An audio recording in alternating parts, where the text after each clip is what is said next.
Qalaysizlar, yaxshimisizlar? Charchamayapsizlarmi? Bugun sizlar bilan ingliz tilida alone hamda lonely so'zlarni ko'rib chiqamiz.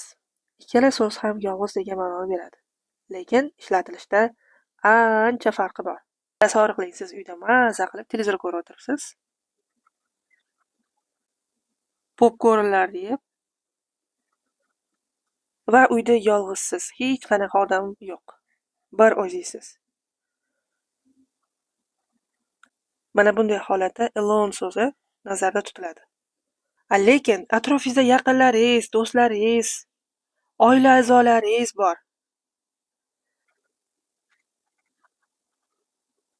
Lekin siz o'zingizni yolg'iz his qilasiz. O'zingizni ajratilgan, yolg'iz his qilasiz, xafa bo'lasiz. Mana bunday holatda esa lonely nazarda tutiladi.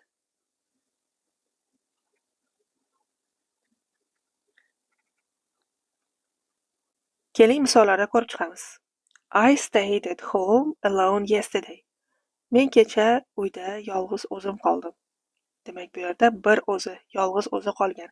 Hech kim uyda bo'lmagan, o'zidan tashqari. Keyingi misolda.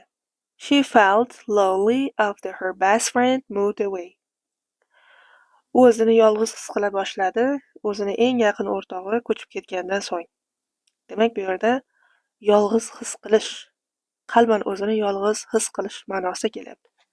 Keyingi misolimiz. The little boy was alone in the classroom. Kichkina bolacha sinfda yolg'iz edi, ya'ni bir o'zi edi. Navbatdagi misol. My grandmother feels lonely when we are not with her. Biz buvimizning yonida bo'lmaganimizda u o'zini yolg'iz his qiladi. Bu yerda esa, demak, qalban yolg'iz his qilish o'zini. Va oxirgi misolimiz odatdagidek siz uchun. My father walked bosh joy in the morning. Xo'p, bu yerda qaysi so'z qo'yiladi? Izohlarda o'z javobingizni qoldiring.